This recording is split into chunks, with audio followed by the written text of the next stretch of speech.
واذكر الجزائر واسغى إن ذكر اسمها تجد الجبابرة ساجدين وركعا.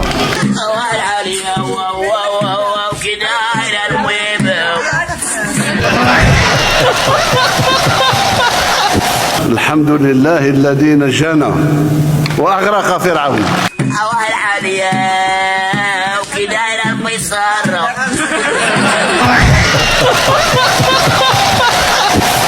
كنا في المؤخرة تاع افريقيا.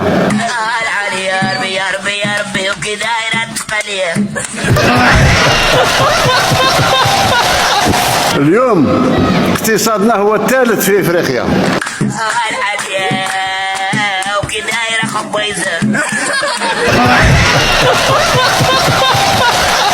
كنا كبر نسبة تنموية في البحر الأبيض المتوسط في افريقيا. كدايرة البقيلة.